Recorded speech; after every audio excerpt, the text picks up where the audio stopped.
Bienvenue dans Parler vrai pour l'Afrique de Net Africa Télévision. Et là, monsieur, peut-être que vous le savez mieux que moi, les statistiques montrent que 80% ou près de 80% des populations africaines ont recours à la médecine traditionnelle. La preuve d'ailleurs, pendant cette période de Covid, beaucoup d'entre nous ont pratiqué les astuces des grands-mères. Quoi de plus normal que de recevoir dans cette émission un tradithérapeute. Et la particularité de ce monsieur, c'est qu'il guérit le VIH-Sida. Il est congolais de Brazzaville, en ligne. Il est avec nous justement depuis Brazzaville. Nous nous souhaitons bonne arrivée, monsieur Christian Moulendo, dans cette émission. Merci, le plaisir est à moi de recevoir votre invitation. D'accord. Alors, on sait, première question, monsieur Christian, on sait que pour être docteur conventionnel ou la médecine moderne, on fait les études. Alors, dans votre cas, la médecine traditionnelle, comment devient-on tradithérapeute, moderne ou médecin traditionnel? Voilà, dans mon cas, je serai peut-être un peu spécifique. Je ne suis pas vraiment un tradipraticien, mais je suis naturopathe. Donc, je fais l'usage, dans ma thérapie, je fais l'usage de la gastronomie et de la naturopathie. Ok. Parce que quand on fait usage à ce terme, tradithérapeute, on a tendance à minimiser. Oui. Médecine. Mais alors que c'est la même médecine conventionnelle qui, par exemple, dans le Moyen-Orient, on valorise les plantes peut-être infusées, on consomme, on valorise. Mais quand on arrive en Afrique, c'est comme une façon de diminuer un peu cette médecine, alors que c'est la même médecine. Certes que certaines techniques, par exemple, thérapeutiques, ne sont pas peut-être trop développées en Afrique, mais c'est toujours la même médecine. Or, dans le côté gastronomique, c'est le sens de se guérir, de s'auto-guérir par son alimentation au quotidien. Parce que la première médecine, c'est votre cuisine. Et comme j'ai souvent l'habitude de dire, montrez-moi ce que vous mangez et je vous dirai de quelle maladie. Mais justement, comment vous êtes devenu naturopathe? Maintenant, du côté, en ce qui concerne la naturopathie, je dirais, c'est la connaissance un peu de quelques plantes médicinales. Et quand on parle des plantes, il n'y a pas que des plantes. Aujourd'hui, nous avons les épices. Avant que les épices deviennent épices, c'était d'abord des plantes. C'est d'abord des plantes. Oui. Avec certaines vertus. Et là, parfois, certains arômes, nos ancêtres ont commencé à les utiliser dans leurs recettes culinaires. Ouais, je crois et vous avez appris ça de vos grands-pères, de vos parents, ou encore juste une curiosité? Voilà, moi j'ai plus travaillé dans les hôtels 5 étoiles. En Cape Town, en Afrique du Sud, j'ai pendant plus de 13 ans. Et puis mon père était laboratoire dans une structure de l'État congolaise. Donc c'était le laboratoire principal. Vous savez qu'il y a des dons qui font de père en fils. Donc c'est des plantes qui sont là, parfois je marche, pouf, une connaissance comme ça arrive et puis je commence à en user. D'accord. Donc c'est plutôt une inspiration. C'est une inspiration. D'accord. Est-ce que vous avez une réglementation? Est-ce que le gouvernement, par exemple, a mis en place une réglementation pour l'exercice de votre métier? Oui, je suis enregistré auprès du ministère de la Santé, chargé du domaine des tradipraticiens. Ça existe, mais malheureusement, vous savez que ce n'est pas une institution qui vit aussi. Ça ne vit pas. Qu'est-ce que vous voulez dire? Oui, mais quand je dis, on n'accorde pas trop d'importance à ça. C'est-à-dire que vous pas de budget, par exemple, pas de budget, pas d'attention, c'est ce que vous voulez dire? Il n'y a pas d'attention. Nous sommes certes enregistrés, mais on nous appelle seulement quand ce sont des grandes activités pour faire comme le nombre. Okay. Dans les acteurs pour montrer qu'il y a des acteurs, mais sinon qu'en termes général, il n'y a pas d'activité. Donc il n'y a même pas de programme de prise en charge. Il n'y a pas de prise en charge qui permet par exemple d'ici par exemple les chercheurs que nous sommes. En dehors d'aller renflouer les foules. Excusez-moi. En dehors d'aller porter un peu le plus au nombre qu'ils veulent, par exemple pour des activités. Voilà, des activités. C'est tout ce qui leur intéresse. D'accord. Alors, on est découragé.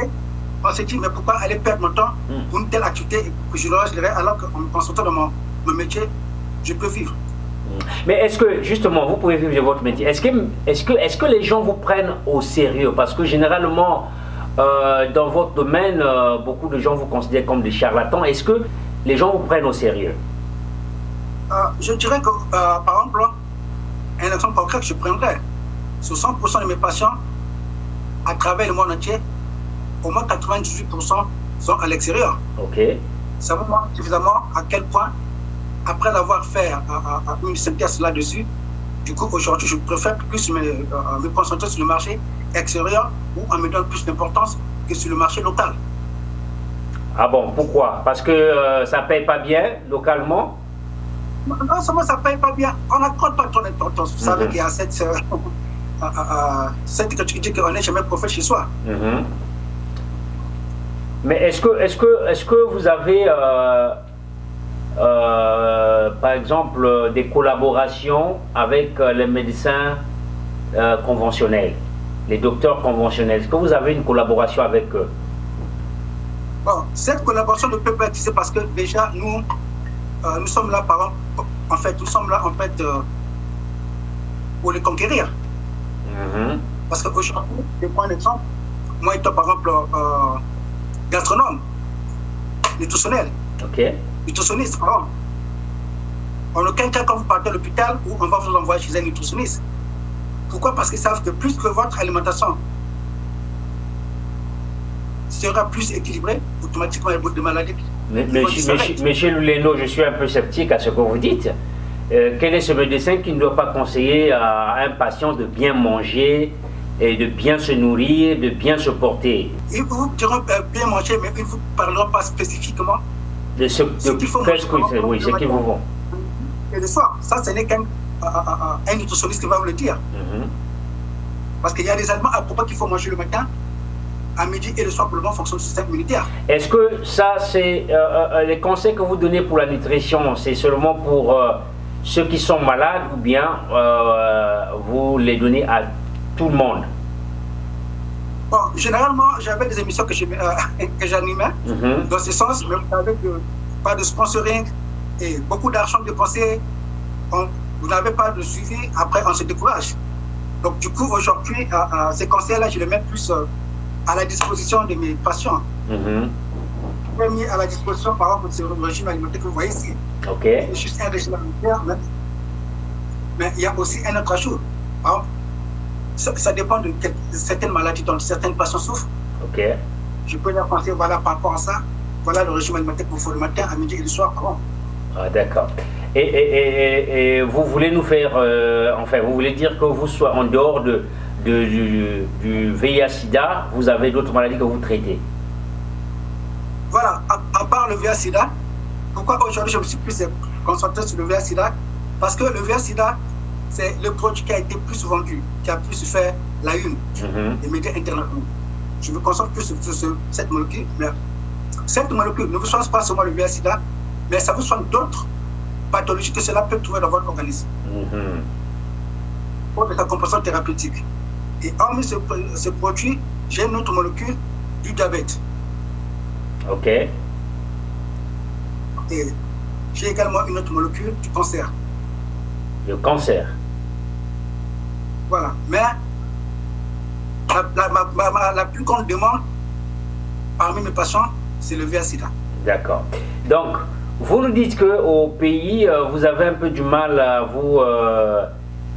vous développer parce qu'il n'y a pas assez de demandes, mais peut-être qu'il y a trop de discrimination aussi. Il y a aussi trop de discrimination. Vous savez, en 2017, j'ai été même empoisonné au moins 3 reprises. Un de mes proches collaborateurs a été utilisé sans que je me rende compte. Donc, il y a eu aussi certaines du monde politique qui ont commencé à me menacer parce que, à cause du fait que je poussais mes patients à arrêter, par exemple, les antirétroviraux. Ok. Et parce que, dans mon expérience menée, beaucoup de patients qui ont été déclarés atteints du VIH/SIDA ont été guéris, rien qu'à partir de cette alimentation, même sans l'usage de mes produits. Oui. Même sans l'usage de mes produits. D'accord. Je voulais parler aussi de la stigmatisation. J'ai parlé tout à l'heure des discriminations. En fait, je voulais parler de stigmatisation. Est-ce que les Congolais n'ont pas peur de vous approcher parce que de peur d'être vus et rejetés dans la société? Est-ce que vous avez une clinique, par exemple? Comment ça se fait, en fait, les contacts avec vos patients? Mes contacts, moi, j'ai une petite clinique privée où je les reçois. Ok. Ouais. Maintenant, pour ceux qui sont dans d'autres villes, c'est à distance, ça se passe. Les consultations, ça se passe à distance par le canal de WhatsApp. On discute après, on va discuter. Si la personne est prête, maintenant, on fait les transactions et puis j'envoie le colis. D'accord. Monsieur Leno, on va marquer une petite pause, une courte pause, et on se retrouve juste après. Merci. Donnez-moi ça jusqu'au matin, donnez-moi ça jusqu'au matin, bébé. Surtout il n'y aura pas de tabou. Allez, montre-moi tes tatous, tous tes tatous cachés près de moi. Hey, GC Coiffure, une seule adresse pour une coiffure de qualité. Au 410 Martin Luther King, derrière GCF City. Pour toutes vos cérémonies, GC Coiffure vous offre un service mixte. Avec GC Coiffure, retrouvez la magie de la beauté. Contactez-nous au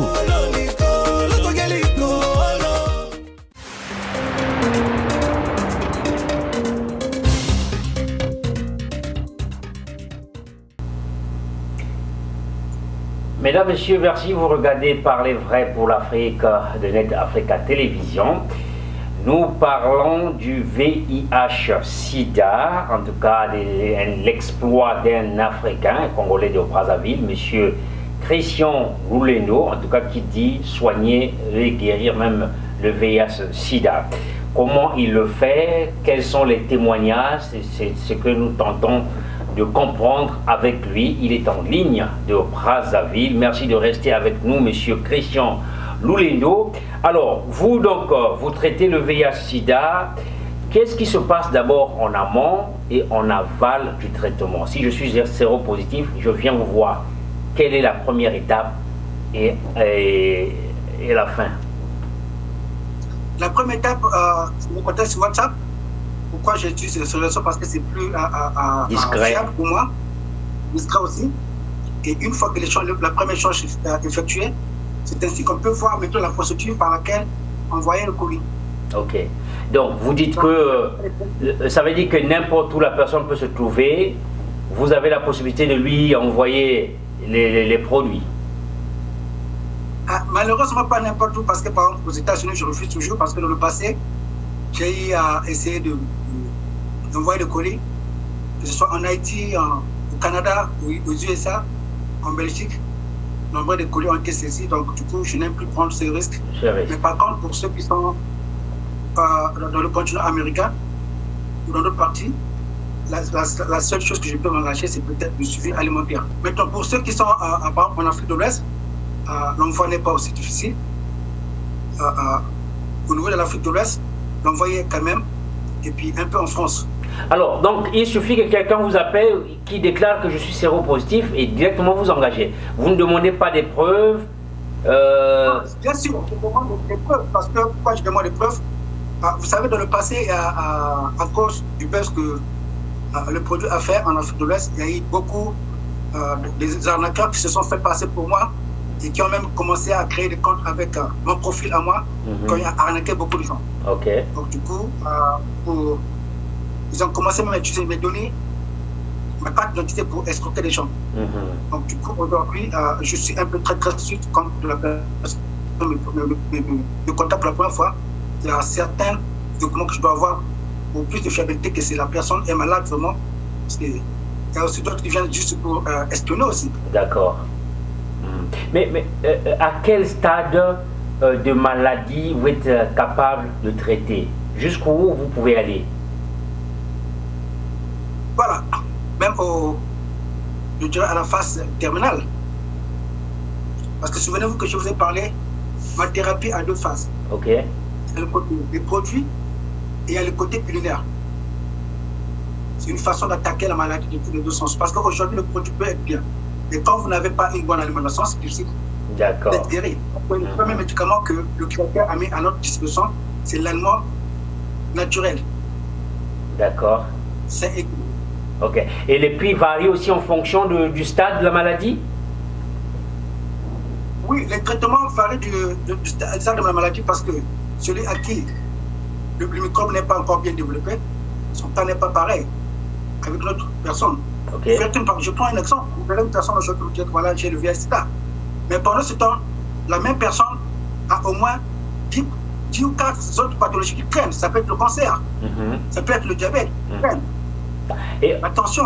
Et en ce moment, qu'est-ce que vous faites? Si je vous appelle, je dis que je suis séropositif alors que je développe une autre maladie et que peut-être que je ne guéris pas d'aussitôt, comment vous faites? Vous me demandez d'aller faire encore d'autres examens ou comment?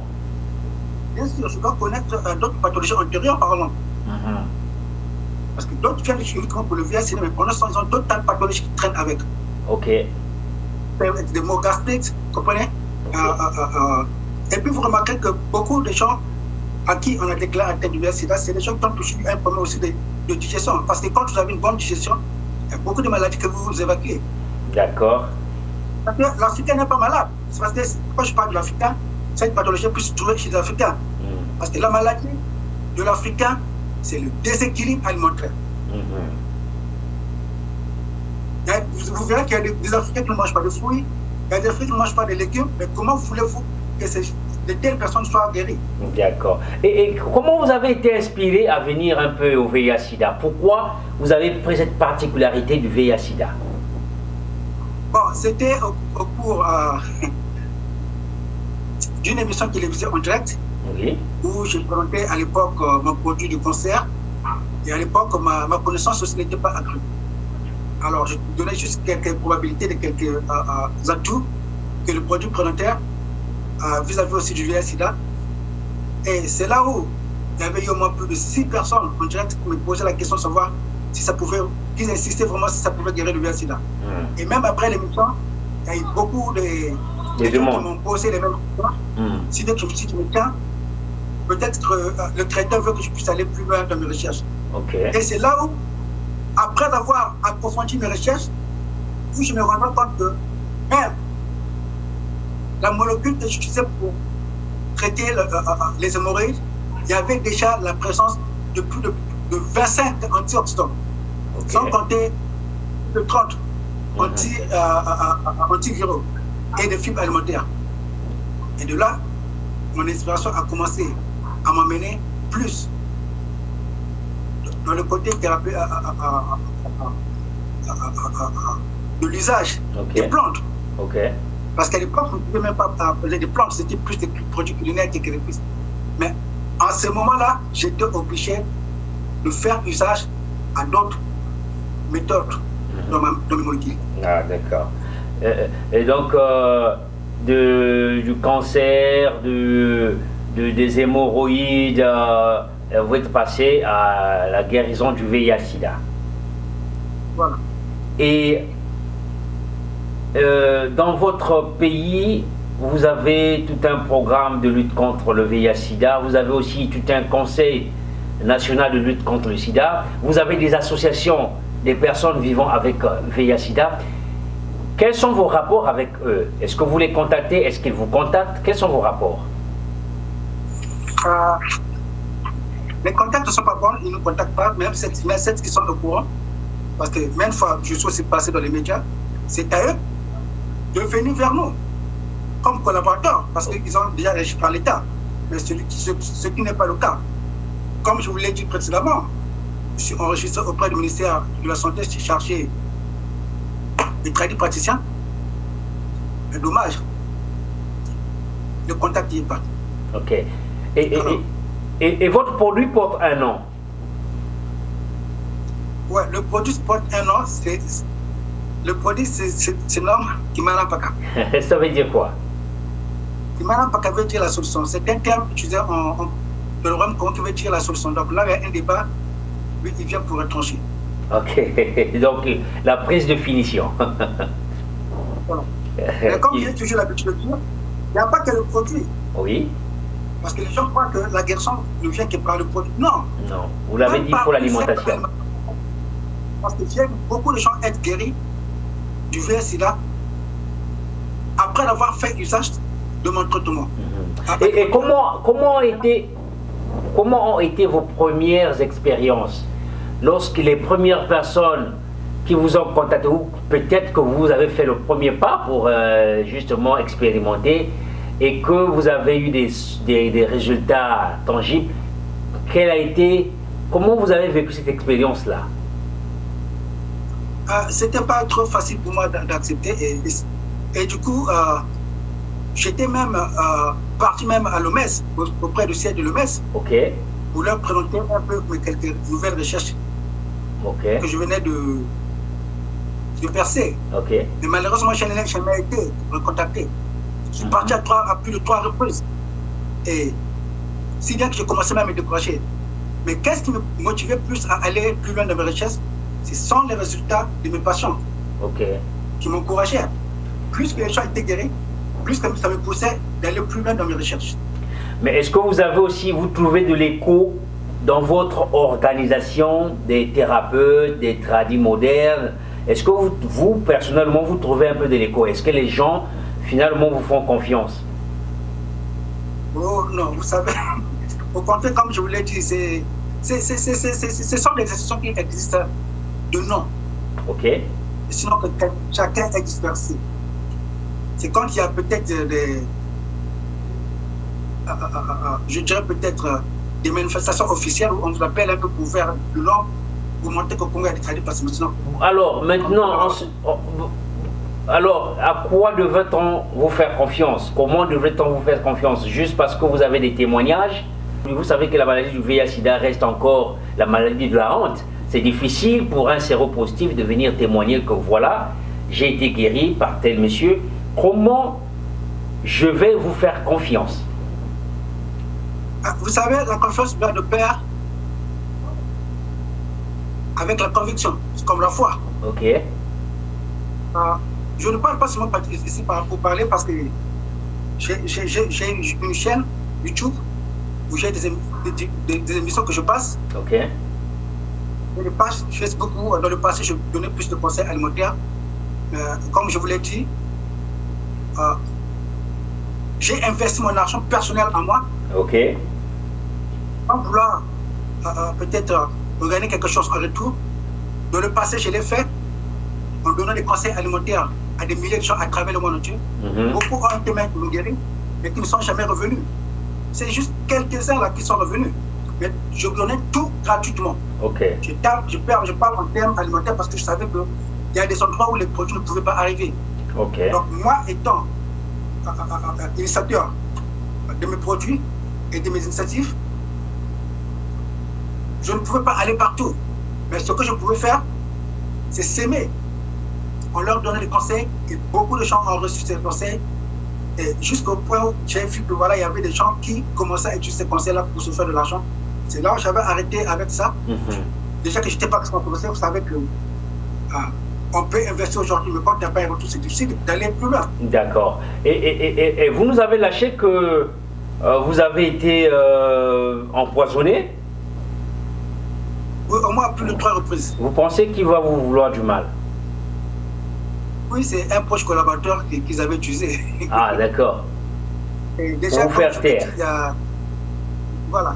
Peut-être que c'est une dame politicienne. Attendez, monsieur Loulendo. Nous savons qu'on apprend beaucoup des Africains que les Blancs ne veulent pas que nous puissions développer quelques thérapies. Les Blancs ne veulent pas que les Africains puissent sortir ou découvrir des produits qui peuvent guérir du VIH/SIDA, d'Ebola ou maintenant on parle de Covid. Peut-être que c'est une astuce que vous avez utilisée juste pour dire que, bon, voilà, ceux qui me veulent du mal, ce sont les Européens. Non, non, moi je ne parle pas des Européens, je parle d'abord de nos propres compatriotes. Celui qui m'empoisonne, ce n'est pas un Européen. C'est quelqu'un à qui moi je paye les factures. Ah, d'accord. Qui m'appelle avec moi tous les jours. Ok. Donc, en fait, c'est un proche collaborateur qui vous voulait du mal. Un proche collaborateur. La personne qui m'a attaqué par rapport. Parce qu'elle s'est dit docteur, elle est politicienne, jusqu'à vouloir m'attaquer, que voilà, monsieur le Lendo, ce que vous dites, voilà, c'est très grave. La communauté scientifique du combat porte plainte pour qu'on parte devant le tribunal. Ok. Des thèses intimidations. Ouais, un peu. Ok. Mais ça ne vous a pas empêché de continuer. Vous continuez toujours, et publiquement d'ailleurs. Ça ne m'a pas empêché de le chien aboie, la caravane passe. Est-ce que votre position est compatible avec les antirétroviraux? C'est pas compatible avec les antirétroviraux parce que quand on parle du VIH-Sida, le VIH-Sida c'est la consommation de ce poison appelé les antirétroviraux. C'est ça le VIH-Sida. Je ne comprends pas. Qu'est-ce que vous voulez dire exactement? Que celui qui prend les antirétroviraux sont poison de plus belle? C'est le poison qui tue à petit feu des patients en bonne santé et ont juste un déficit immunitaire qu'il faut combler par une bonne alimentation saine et équilibrée. Ah, demandez la majorité des patients. C'est un peu grave, non, monsieur Louleno? Oui, je sais de quoi je parle. Demandez la plupart de ces patients qui ont été déclarés atteints du VIH-Sida, ils vous diront que depuis qu'ils sont malades, on ne leur a jamais envoyé auprès d'un nutritionniste pour leur donner une alimentation spécifique, saine et équilibrée. Bien, moi, je ne peux pas dire qu'on puisse vous présenter à table des différents plats. Ok. Chaque aliment a ses vertus thérapeutiques. Ok. Je vous parle en tant que gastronome. Non seulement gastronome, c'est parce que j'ai eu cette chance, étant africain, de travailler dans le société 5 étoiles pour voir comment les Occidentaux mangent, ce qui est contraire chez nous. Vous allez remarquer par exemple dans nos écoles, nos autorités n'ont jamais inclus un programme alimentaire par lequel on doit enseigner à nos enfants comment manger à table. Vous voyez quelqu'un, après avoir admis par exemple à un diplôme d'État comme le bac ou bien une licence, on le promeut peut-être comme directeur quelque part, il arrive dans une manifestation, il se met à manger n'importe quoi. C'est parce qu'ils n'ont pas été enseignés. Il y a des aliments à propos qu'il faut manger le matin, à midi et le soir pour le bon fonctionnement du système immunitaire. Ça, on n'enseigne pas. Dans Luc Montagné, qui est le prix Nobel pour sa découverte, il en parle comment est-ce que rien que par les l'usage des antioxydants et des mesures strictes et hygiéniques, on peut guérir du VIH-Sida. Donc, si je vous comprends bien, vos patients, la première des choses que vous leur demandez, c'est d'arrêter de prendre les antirétroviraux. Bien sûr. Et puis d'adopter une nouvelle alimentation. Okay. Beaucoup de patients, après avoir fait même l'usage des antirétroviraux, ont développé d'autres maladies comme le cancer. Ils ont développé d'autres maladies comme les insuffisances rénales, le diabète. Et j'ai vu des patients, quand ils prennent ces antirétroviraux, qui ne pouvaient même pas se lever, fatigués à tout moment, qui ne pouvaient même pas vaquer à leurs occupations quotidiennes. Mais après les avoir arrêtés, après avoir adopté une nouvelle alimentation aujourd'hui, nombreux aujourd'hui ont laissé les antirétroviraux, nombreux aujourd'hui vivent mieux. C'est quand même pas seulement pour parler.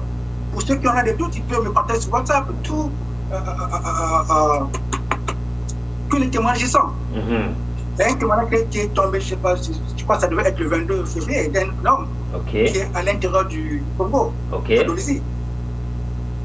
Je crois que ça devait être depuis 2009, quelque chose comme ça.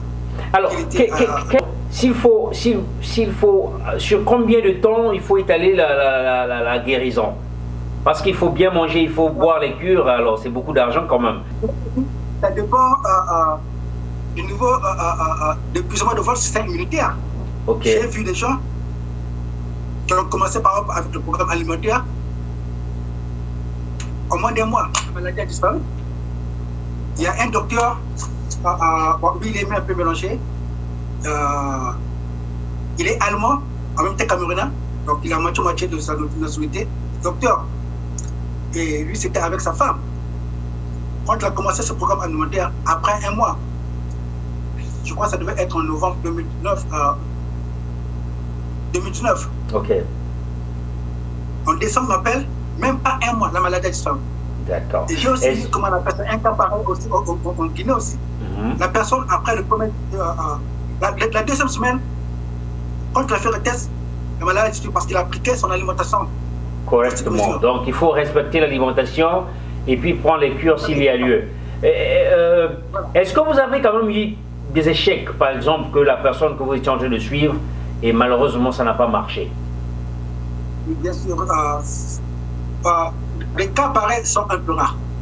Oui, mais ça peut être dû à quoi? Soit les patients sont venus tardivement, dès qu'ils commencent le traitement, parfois ils ne font pas usage de l'alimentation que je mets en place. Ok, donc ils ne respectent pas les consignes. Une personne, quand il arrive déjà en phase terminale, à part les produits, il y a aussi le côté alimentaire. Une personne qui est en phase terminale, qui ne peut plus manger, en venant des institutions, voilà par exemple sa nourriture, après l'avoir préparée, il faut peut-être l'écraser au mixeur et qu'il ne le faut pas. Comment vous voudrez que la personne puisse mais vous avez déjà eu quand même des témoignages aussi des personnes qui étaient en phase terminale et qui étaient ramenées par exemple à la bonne performance? Oui, pour ce cas-là, il y a plus de cas. Parce que généralement, les cas que je reçois, c'est parce que je dois échanger. Généralement, j'échange avec le patient.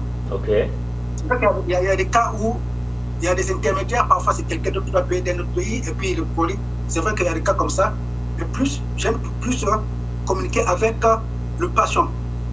Parce que l'intermédiaire peut passer un message que moi, je n'ai pas passé.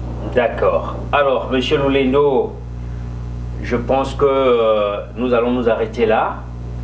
Vous allez vous adresser à ceux que vous suivent, les Africains, en quoi ils doivent vous faire confiance. Ce que je dirais, c'est que le premier médicament que Dieu a mis à la disposition de l'humanité, c'est l'aliment naturel. Et votre pharmacie se trouve dans votre cuisine. Et souvenez-vous aussi que plus on avance en âge, plus que les cellules corporelles vieillissent. Donc on est censé régir par une bonne alimentation saine et équilibrée. Parce que l'Africain n'est pas malade, mais la maladie de l'Africain, c'est le déséquilibre alimentaire. Aujourd'hui, personne n'est à l'abri du VIH-Sida. On peut croire qu'on est à l'abri, personne n'est à l'abri. Parce que pourvu qu'on puisse se retrouver parfois avec un microbe qui n'a rien à voir avec le VIH-Sida, ça peut refléter positif, mais quand ce n'est pas positif. Donc, parfois, c'est le système immunitaire qui est déséquilibré. Même quand vous avez une dépression, cela peut vous pousser à perdre l'appétit. Et quand vous perdez l'appétit, automatiquement, le système immunitaire s'affaiblit. Et quand le système immunitaire est affaibli, il y a beaucoup de maladies opportunistes qui peuvent apparaître. Que vous auriez dû peut-être prévenir déjà par votre alimentation. Parce que quand vous avez une bonne alimentation, automatiquement, il y a des microbes, certes que ça peut vous séduire, mais qui ne peut pas pénétrer votre organisme. D'accord. Merci, monsieur Christian Lulendo, avec son produit Kimana Paka. Voilà. Alors, il est très difficile de tirer une conclusion tant que les responsables en charge de la santé dans votre pays n'ont pas encore homologué vos produits. Je pense bien que c'est cela, ils n'ont pas encore homologué vos produits. Ça, ils ne peuvent pas le faire parce que ça va à l'encontre de leurs intérêts. Vous savez, avec les antirétroviraux, beaucoup de gouvernements se retrouvent. D'accord. Du coup, c'est un manque à gagner pour eux. D'accord. Les gens comme nous, c'est des gens qui font. Mais dans tous les cas, en tout cas, vous avez beaucoup de témoignages. Vous avez beaucoup de témoignages. Et quoi qu'il en soit. Aujourd'hui, je n'ai pas besoin qu'on puisse homologuer mon produit. Ce qui homologue mon produit, ce sont mes patients. Ce qui m'intéresse, moi, c'est quand je vois une personne qui était malade, qui commence mes traitements et qui est guérie, c'est ça qui m'encourage, moi. Parce que nous avons en aucun cas en aucun cas, je dirais que je n'ai jamais été encouragé par qui que ce soit. Au contraire, c'est moi, revenant de l'étranger avec rien, j'ai pris ma petite économie que j'ai mis à la disposition de mes recherches, qui a produit un fruit, aux autres ce fruit est apprécié un peu partout dans le monde entier. Alors, je ne vois pas comment je peux me retarder avec nos autorités, parce que pour moi, ça me sert plus de prendre parce qu'ils ne contribuent absolument à rien. À rien. D'accord, on a tout compris. Tout comme officiel, tout comme privé. Mais en aucun cas, on a été appelé par exemple par le ministère de la Santé. Même dans le. Vous verrez si vous visitez ma page Facebook, ma chaîne YouTube, vous verrez